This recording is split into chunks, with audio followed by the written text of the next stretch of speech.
সম্মান করে তাহলে এই কোরআন যারা বুকে ধারণ করবে, এই কোরআন অনুযায়ী যারা নিজেদের ব্যক্তি জীবন, পারিবারিক জীবন, সামাজিক জীবন, সাংস্কৃতিক জীবন, রাজনৈতিক অর্থনৈতিক জীবন পরিচালিত করবে, আল্লাহ রাব্বুল আলামিনের দরবারে তারা কত সম্মানিত হবে, বুঝতে পারছেন? কাজে এই কোরআন আমাদের শিশুরা কোরআনের পাখি, তারা এই কোরআন শুধু কোরআন পড়বে না, এই কোরআন অনুযায়ী আমাদের সামগ্রিক জীবন পরিচালিত করতে হবে, সেই শিক্ষা এখান থেকে দিতে হবে। এবং আমরা সবাই যাতে কোরআন অনুযায়ী আমাদের জীবন পরিচালিত করতে পারি, আল্লাহ যেন সেই তৌফিক দান করেন। আমিন। আমি আমার আলোচনা এখানে শেষ করছি। আল্লাহ আমাদের সবাইকে যেন কোরআন অনুযায়ী জীবন পরিচালিত করার তৌফিক দান করেন। আমিন। আখিরু দাওয়ানা আলহামদুলিল্লাহ। আসসালামু আলাইকুম ওয়া রাহমাতুল্লাহি ওয়া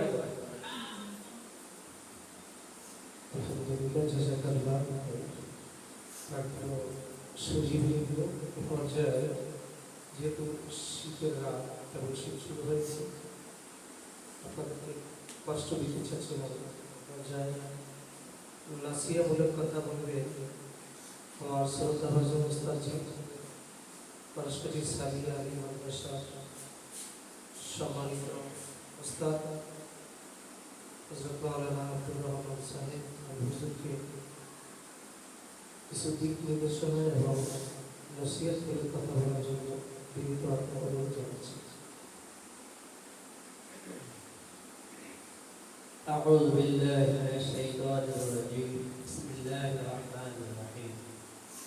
الرحمن علم القرآن خلق الإنسان علمه البيان. وقال تعالى في القرآن الكريم لا يمسه إلا المطهرون. فقال النبي صلى الله عليه وسلم خيركم من تعلم القرآن وعلمه. وفي آيات الأخرى آية الحديث الأخرى أفضل العبادة تلاوة القرآن. আজকে আমি এখানে আমন্ত্রিত মেহমান না বললেই চলে, এই ভাবের সাথে সাথে বাজারে দেখা হুজুর কিছু মনে না করলে বলতে গেলে আমার একটু ধরিয়েই নিয়ে আসে যে আসলে আমাদের একটু তিনটা ছেলে প্রথমে বলার সাথে সাথে আমার খুব ভালো লাগবে।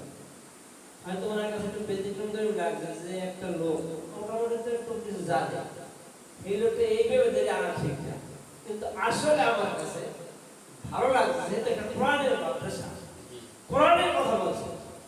সুবহানাল্লাহ, মহান রব্বুল আলামিন কোরআনে কারীমের ভিতরে একটা সূরার ভিতরে একটা সূরা আছে, সূরাতুর রহমান। সূরাটার নাম কি? সূরাতুর রহমান, আর-রহমান সূরা। আল্লাহ জাতিগত নাম হলো আল্লাহ, এরপরে তার সিফাতের নাম শুরু হয়েছে রহমান দ্বারা। সেই রহমান দ্বারা আল্লাহ কোরআনে কারীমের ভিতরে তার নামের যে সিফাতটা, গুণটা, এইটা প্রকাশ করতে গিয়ে নামের সাথে আছে কোরআনের কথা। আর-রহমান, আল্লাহ কোরআন, আল্লাহ যিনি কোরআন শিক্ষা দিয়েছেন। খলাকাল ইনসান আল্লামাহুল বায়ান, মানুষ সৃষ্টি করিয়ে এই কোরআনের ব্যাখ্যা তাদের মধ্যে ঢুকে দিয়েছে। সুবহানাল্লাহ। রাসূল বলেন খায়রুকুম মান তাআল্লামাল কুরআন ওয়া আল্লামাহু। পৃথিবীর মধ্যে যত মানুষ আছে একদম আপ টু বটম, শুরু থেকে শেষ পর্যন্ত, এর মধ্যে সর্বোত্তম মানুষ হলো যিনি কোরআন শিক্ষা দেন এবং যিনি কোরআন শিক্ষা দেন। সুবহানাল্লাহ। কথা কি বলছে? আল্লাহ রাসূল বলছেন যে পৃথিবীর মধ্যে সবচেয়ে ভালো মানুষটি ওই লোকটি যিনি কোরআন শিক্ষা দেয় এবং কোরআন শিক্ষা করে। এদের পায়ের নিচে সব সময় জান্নাতি পর বিছানো থাকে। সুবহানাল্লাহ। তো সেই খ্রিস্টান এবং সবচেয়ে উত্তম ইবাদত কোরআন শরীফ। তাহলে যদি কোরআন তেলাওয়াত করে ওই লোকটাকে বড় ধরনের কোন রোগে এফেক্ট করতে পারে। সুবহানাল্লাহ। রেগুলার প্রদাহ যদি সকালে হোক বিকেলে হোক 24 ঘন্টার ভিতরে খাস করে একটু কোরআন তেলাওয়াত করা হয়, তাইলে তাকে বড় ধরনের এফেক্ট করে না। সুবহানাল্লাহ। এই জন্য তোর নাম এই সূরায়ে ফাতিহা বলা হয়, সূরাতুশ শিফা বলা হয়। এই সূরা শিফা কোরআনের ভিতরে বাহিরে তো যাই হোক পুরস্কারিতে নুরি মাদ্রাসা হয়েছে, তা আমরা প্রথম মনে করছি যে তার কি হইবে। আসলে দেখা যায় যে এই নুরি মাদ্রাসা যেহেতু এটা নুরি মাদ্রাসাও তো একটা অংশ আছে না, তাই বলতে হয় যে এখন বর্তমানে আলিয়া মাদ্রাসাও কিন্তু এই নুরি মাদ্রাসার শিক্ষা ব্যবস্থা দেখে তাদের একটা সজাগ হয়েছে যে এটা এখন আলিয়া মাদ্রাসার ভিতরেও কিছু দোকান দরকার। এক লোকে বলছে পুরস্কারী মাদ্রাসা প্রাইমারি যে আমাদের ছাত্রগুলি সব যাইতেছে বিভিন্ন প্রতিষ্ঠান, বিশেষ করে নুরি মাদ্রাসায় যাইতেছে, হিজরতে যাইতেছে, এখন আমরা কি করব? এখন অভিযোগ বলতেছে যে আপনারাও কিছু শিক্ষক এই নুরানি প্রশিক্ষণ দিয়া প্রাইভেটে ঢোকার ব্যবস্থা করেন। না, এটা একটা কোরআনের একটা মুজিজা, আকর্ষণ, এর কারণে এটা হয়। এখন বর্তমানে মুশকিলগঞ্জ লোকের প্রাইমারি আছে, আমার মনে হয় প্রাইমারি সব মিলিয়ে যে ছাত্রছাত্রী আছে তার সাথে আলিয়া মাদ্রাসা, দাখিল মাদ্রাসা বা নুরি মাদ্রাসা, হিফজ মাদ্রাসা, টোটাল মাদ্রাসার ছাত্রগুলি বা যদি হিসাব না হয় তাহলে দেখা যায় মাদ্রাসা ছাত্র বেশি। এটা হলো কোরআনের একটা আকর্ষণ। তাই হোক প্রতিষ্ঠানটা দিন দিয়ে অগ্রগতি হইতেছে, আজকে যারা নিতেছে কোরআনের হিফজ নেবে, এদের ভবিষ্যৎ অত্যন্ত ভালো।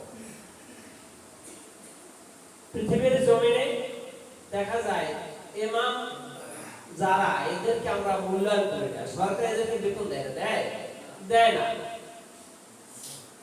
এমনকি পাবলিকে অনেক সময় ইমামদেরকে মূল্যায়ন করতে চায় না। ইমাম মুয়াজ্জিন সবার হাদিস শরীফে আছে, আনা কায়ামুল কিয়ামাতে আতওয়ালুন নাস ইয়াউমুল কিয়ামাহ। আরে হাদিসটা ভুলে গেছি। আল মুয়াজ্জিনুনা ইয়াতাওয়ালুনা আনা কায়ামুল কিয়ামাহ। ওটা একটু বেশি হয়ে যায়, কাশি করছি তো মনে কিছু ঘটনা আপনি সব বিশ্বাস করবো যে কিয়ামতের ময়দানে কোটি কোটি মানুষের ভিতরে কিছু মানুষ থাকবে যাদের এই গর্দানটা লাম্বা। তখন সমস্ত রব্বুল আলামিন আযান দিয়েছে দুনিয়ার জমিনে। সুবহানাল্লাহ। এই জন্য মুয়াজ্জিন না হইলেও সকল মুসলমান উচিত অন্তত মাঝে মাঝে আযান দেওয়া, যে কোনো জায়গায়। কেন্দ্র মসজিদ দেওয়া লাগবে সব মাসের সঙ্গে, এটা শর্ত না। এখানেও হইতে পারে, একটা 5 জায়গার মসজিদ সামনে হইতে পারে। মুয়াজ্জিনের মর্যাদা এইটা হয়, ইমামের মর্যাদা কত, তাইলে তার মর্যাদা, যারা কোরআন তেলাওয়াত করে তার মর্যাদা কত। যাই হোক, আল্লাহ আমাদের সবাইকে এই মাদ্রাসার সঠিক হওয়ার তৌফিক দান করুন এবং এর জন্য দোয়া করি মাদ্রাসা আরো অগ্রগতি হোক। পাশাপাশি যেই সমস্ত পড়াশোনা করতেছে এদের মেধা আল্লাহ প্রশস্ত করে দেন, হায়াত তৈরি দান করেন, পবিত্র কোরআনে কারিমের 30 পারা কোরআনের সিনার ধারণ করার তৌফিক আল্লাহ দান করুন। আমিন। আল্লাহ আমাদের সকলকেই যেন এই কোরআনের খাদেম হিসেবে কবুল করেন। আমিন। যাই হোক, আমি প্রথমে ভূমিকা যে যাইতে আমার খেয়াল নাই, আমি ভুলে গেছি। এখানে উপস্থিত আছেন পুরস্কারী বিভাগের সাবেক চেয়ারম্যান সাহেব, তিনি বারবার চাইল্ডার পুরস্কার চেয়ারম্যান আছেন। ওরা একটা ইতিহাস আছে, ইতিহাসটা বলবো, ইতিহাসের গর্ব সংক্ষেপে 1985 সালে উনি ওইখানে থাকতেন, তখন ছিল ছাপা জাতীয় পার্টির আমলটা চলতেছে, চেয়ারম্যান তখন উনি হয়নি। চেয়ারম্যান হওয়ার জন্য চেষ্টা করতেছে যথেষ্ট, হাওলাদারও যথেষ্ট, এই বাংলাদেশের মধ্যে তারপরে দৃষ্টিটা ছিল ওনার উপরে, এরকম নেতা ছিল। যাই হোক, চেষ্টা করতেছে বিভিন্ন ওদিকে যে মন্তব্য দেয়, সেও কিন্তু সেটা নেতা, সেও মনে করেন বাংলাদেশের মধ্যে একজন গ্রেড 1 নাম্বার, যার বাবা চেয়ারম্যান ছিল, ভাই চেয়ারম্যান ছিল, বংশ চেয়ারম্যান। এখন ওই সময় কোন এক কারণে আছে, আমি ছাত্র তখন আলেমে না হয় ফাজেলে করি, ফাজেলে জামাতুল্লাহ পড়ি মাদ্রাসায়। তো ওখানে আসছে 85 কি 87 এর মধ্যে। এখন ওনার কাছে আসে খালেক মাস্টার, এসে বলতেছে যে আপনি সব জায়গায় যান, ওই শিকদার পেটে যাইতে পারতেন না, একটা লোকের নাম বলছে যে দেখো খালেক, আমি সেখানে 5 বার গেছি, এরপর যদি বলে যে আমি যাই নাই, তাহলে কিছু করার নাই। জেনে রাখো, যদি 2টা কথা বলছে আমার মনে আছে, 3টা লোকের কথা আমি মনে রাখছি। একটা হইল এই চেয়ারম্যান সাহেব, আর একটা আছে মধ্যদের সাহেব, আর একটা মুজিবুর রহমান সরওয়ার বরিশালে তখন এমপি হয়েছে। উনি তখন বিএনপি করে, উনি করে আওয়ামী লীগ, তিনি করে জাতীয় পার্টি। মুজিবুর সরওয়ার 2 মাস লজে ছিলাম, বাগিয়ে মানুষটা পড়ছিলাম। ওই সময় কিছু ইতিহাস আছে, এটা আর বলার সময় হবে না, যদি কোনো সময় পাই তখন তার ইতিহাসটা বলবো, ওনার ইতিহাসটা বলবো। তাই সঙ্গে বলতেছি, এখন এই কথা বলার পরে চেয়ারম্যান সাহেব বলছে যদি আমার ইমান ঠিক থাকে আর জনগণের সেবা করার যে উদ্দেশ্য থাকে, দুইটা কথা বলছে। আমার কথা খেয়াল আছে? খেয়াল আছে না জায়গা? যদি আমার ইমান ঠিক থাকে, জনগণের সেবার জন্য আসতে থাকে, তাহলে আমি চেয়ারম্যান হব। আলহামদুলিল্লাহ। এই কথা বলার পরে আমি খেয়াল রাখছি যে আমি তো কথা শুনলাম, তাহলে উনি কেমন করে চেয়ার বানায় মনোদরদের সামনে, বা উনি কেমন করে খেদমত করে, ওনার কি বেড়ে শক্তি, উনি কোন মাদ্রাসায় বসে, জীবনে কোন মাদ্রাসায় যায়নি, ওনার ইমান আছে এবং সেবা করবে, উনি আমার বিশ্বাস, এই বিশ্বাসের ফলটা কি হয় দেখবে। আমার খেয়াল আছে, আমি যেখানে যাই তথ্য আমার ভিতরে রাখি ছাত্র জীবন থেকে, আমি একটু চিন্তা ভাবনাও করি যে কোনো বিষয় নিয়ে। সেখানে দেখলাম পরবর্তী টাইম উনি আসলেই পড়াশোনার সাইডে শেয়ার করেছে। যাই হোক, আল্লাহ ওনার হাকিম মেনের মধ্যে বরকত ছিল, এই তখন উনি রোজা নামাজের কাছেও যায় না, বরঞ্চ পারলে আমি দুর্নীতি করে। আজকে সেই লোক কয়েকবার হজ করছে, এখন সে নামাজ পড়ে, রোজা রাখে, কোরআন তেলাওয়াত শিখছে, কোরআন পড়ে, জনগণের সেবা করার সুযোগ দিয়েছে।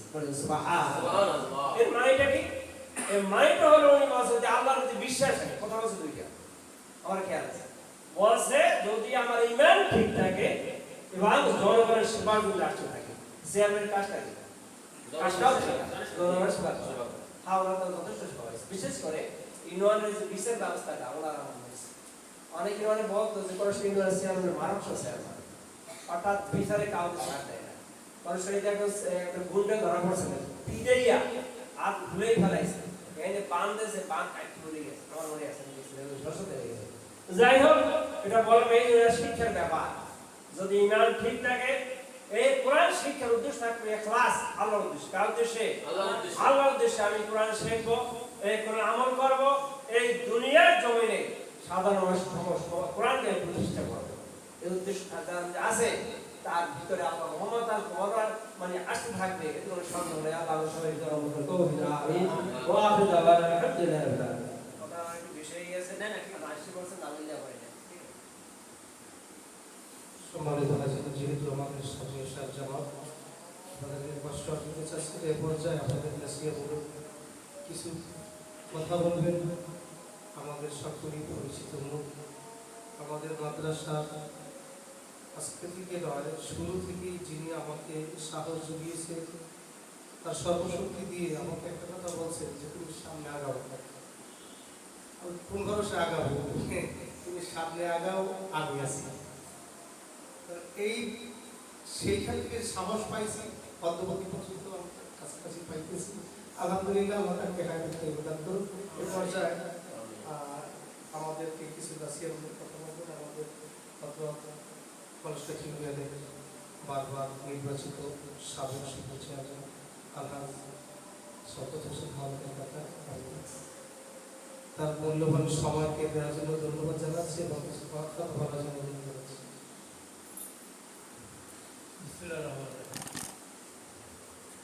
আমাদের মাঝে উপস্থিত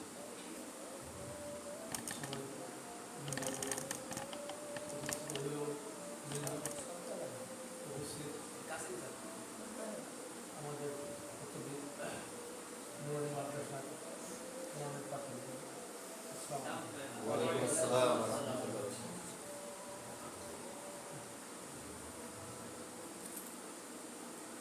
আমি আসলে স্টেজগুলো নিয়ে খুব পারদর্শী লোক না, কিন্তু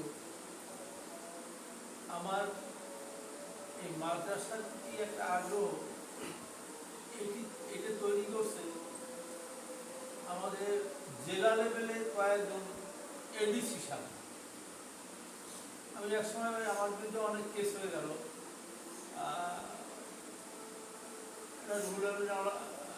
হাওলাদারের তার সহযোগিতায় প্রায় 34টা কিছু আসামি ছিল।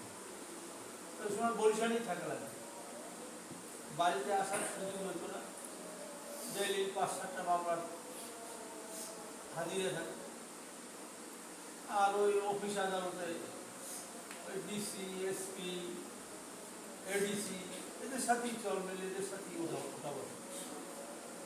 এডিসিরা কোনো সময় কোনো তারা তখন ওই মাদ্রাসাগুলি শুধু তখন হইতেছে, কিছু কিছু মাদ্রাসা হইতেছে এবং ওই এডিসি সাহেবরা ওইগুলো ভিজিট করে, তাই আমাকে নিয়ে দেয় জেনারেল, তার ফ্যামিলি সবাই আমাদের করে, তা আমাকে নিয়ে দেবে।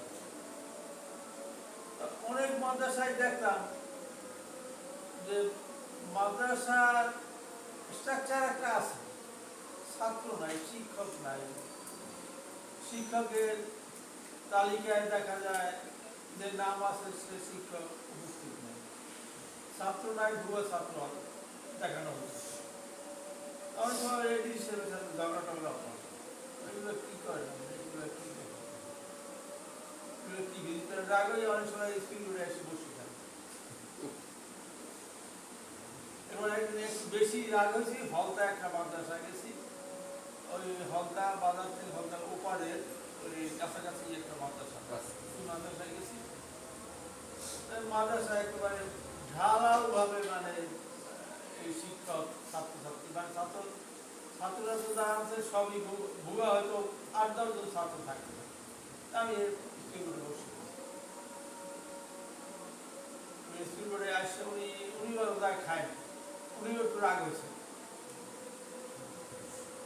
তাই আমার স্কুল বোর্ডে বসে বুঝেই গেছে যে সমস্যা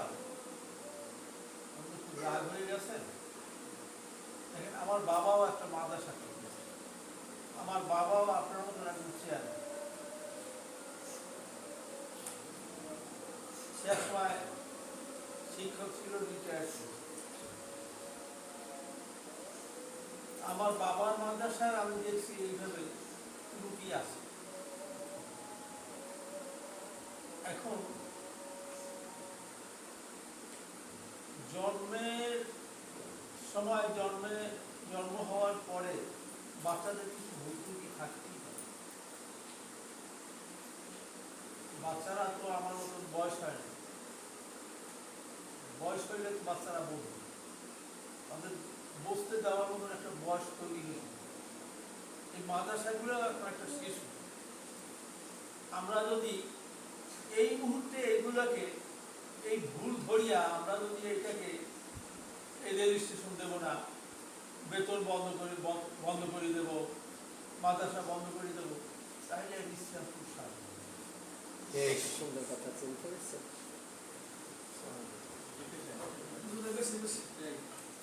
যদি ইসলামকে আমাদের প্রসার করতে হয়, মাদ্রাসাগুলোকে যদি আমাদের প্রসারিত করতে হয়, তাহলে আমাদেরকে কিছু ছাড় দিতেই হবে,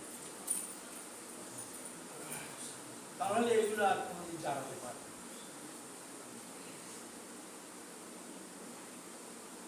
কথাগুলি সেদিন আমার খুব ভালো লাগে না, কিন্তু পরবর্তীকালে আমি এই আমাদের কলসকাঠি মাদ্রাসা, ওই নারায়ণগড় মাদ্রাসা, ঢাকুরগাঁও মাদ্রাসা, সব মাদ্রাসারও সভাপতি সদস্য হয়েছি। আমি দেখছি পর্যায়ক্রমে এখন সেই সব মাদ্রাসায় গেলে এখন ত্রুটি পাওয়া যায় না বললেই চল, যেটা পাওয়া যায় এটা ধর্তব্য না। কিন্তু আজকে কিছু কিছু মাদ্রাসা দাঁড়াই গেছে, আমাদের অনেক ছেলেপেলে কিন্তু মাদ্রাসা লাইন থেকে বেরিয়ে আসছে। এই নুরানি আরম্ভ থেকেও আমার সাথে আলাপ করে আসছে, আমি যতটুকু পারছি তাকে মনোবল তৈরি রাখার আমি চেষ্টা করছি যে একটা মাদ্রাসা কলসকাঠীতে তৈরি হওয়া একান্ত দরকার। তার কারণ আমি কিন্তু হিন্দুদের মধ্যে বড় হয়েছি, আমার শিশুকালরা এটা কিন্তু হিন্দুদের ভিতরে কাছে, হিন্দুদের বাড়িতে রয়েছে, হিন্দুদের বাড়িতে খাইছি, স্কুলে পড়ছি, সব হিন্দুদের বাড়িতে খাইছি। কলসকাঠীতে কিন্তু কোনো মুসলমান ছিল না, আমরা একমাত্র ফ্যামিলি, আমরা মুসলমান। সেই থেকে আমার একটা চিন্তা ভাবনা আসছে যে কলসকাঠীতে একটা মাদ্রাসা হওয়া দরকার। এখানে যে মাদ্রাসাটা হয়েছে হইয়া অনেক আগাইছি আমরা, কিন্তু এটা আমার এর চাইতেও আমি এই মাদ্রাসার আমি সভাপতি ছিলাম, কিন্তু আমি তাদের অবস্থা দেখে ওখান থেকে আর দ্বিতীয়বার আমি হওয়ার চিন্তা করি, চাইলে এবার আমার ভালো লাগে, এই কারণে কিন্তু ওখান থেকে আমি বাইরে ইচ্ছে দ্বিতীয়বার বাইরে গেছি। নুরুল মাদ্রাসা করবে তখন আমার সাথে এটা আলাপ আলোচনা করছে, এবং আমি এটা চাইছি যে এরকম একটা প্রতিষ্ঠান এখানে দাঁড়া। সেই শিশু বাচ্চারা আজকে কিন্তু অনেক বড় হয়ে গেছে, আজকে প্রায় 450 মতো ছাত্রছাত্রী এটা একটা বিরাট একটা জায়গায়। আমি ভোরবেলা যখন নামাজ পড়িয়া হাঁটতে বাইরে আমি দেখি যে মায়েরা বাচ্চা নিয়ে তারা মাদ্রাসায় আসতেছে, বাবারা বাচ্চা নিয়ে তারা মাদ্রাসায় আসতেছে, আমার কিন্তু মনটা ঘুরে যায়, আমার কিন্তু মনটা বিরাট হয়ে যায় যে আমাদের ইসলাম প্রসারিত হবেই ইনশাআল্লাহ।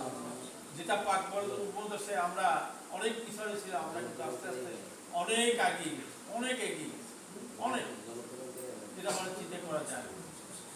এটা আপনারা আজকে যারা এখানে এই বাচ্চাদের অভিভাবকরা আছেন, আমি আপনাদের অনেকের সাথে পরিচয় আছে, অনেকের সাথে নাই, অনেকে চিনি অনেকে চিনি, কিন্তু আমার কিন্তু ভালো লাগে যখন এই বাচ্চা নিয়ে মাদ্রাসায় আসে।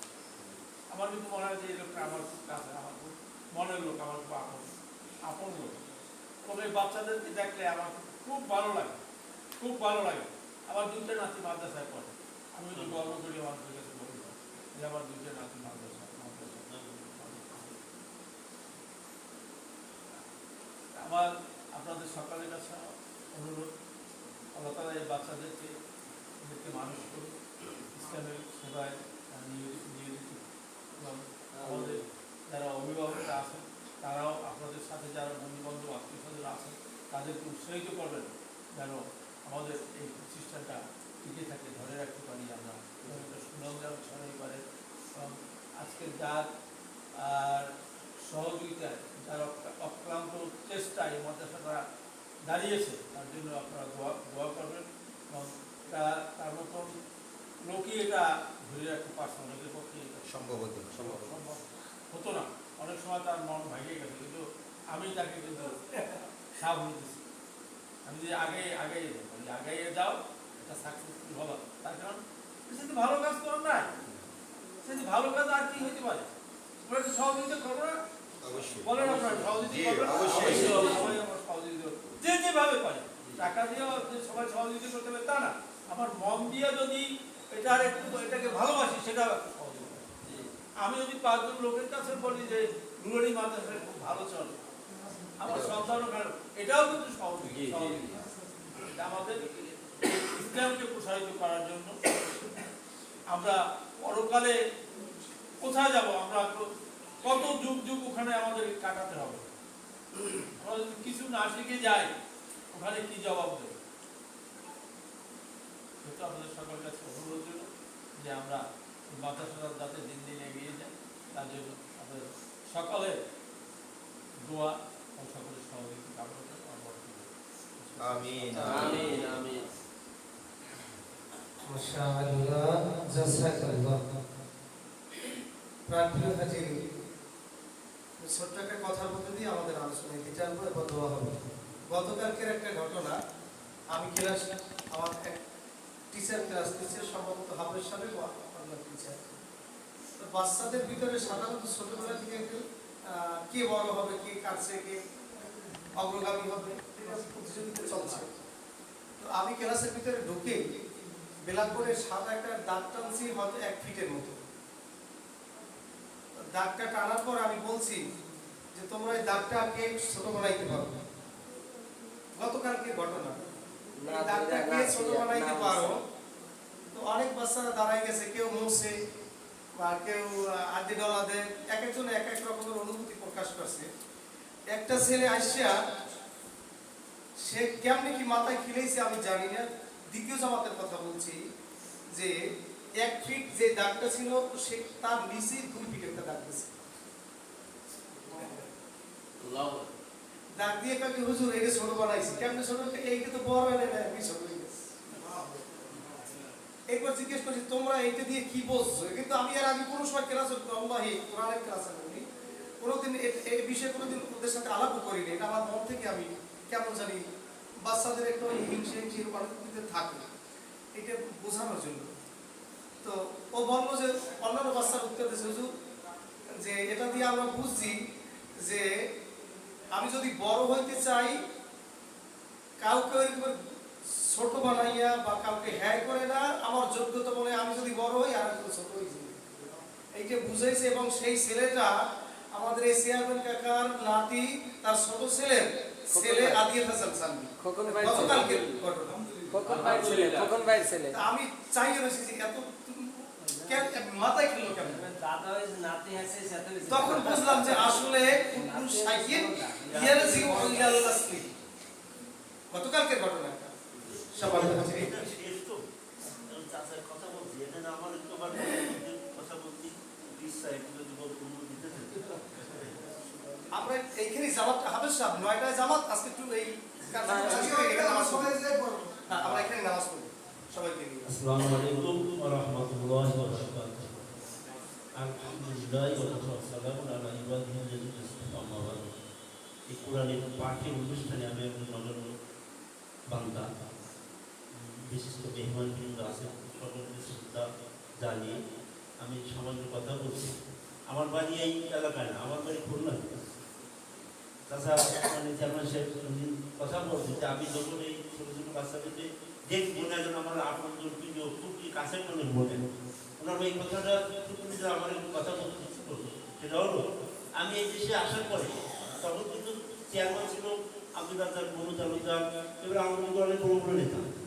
কিন্তু কি জানি চাচার সাথে যখন দেখো, আমি কিন্তু কাকা বলি না, কাকা বলি না, এগুলো কাকাটা বেশিরভাগ ওই হিন্দুরা ব্যবহার করে।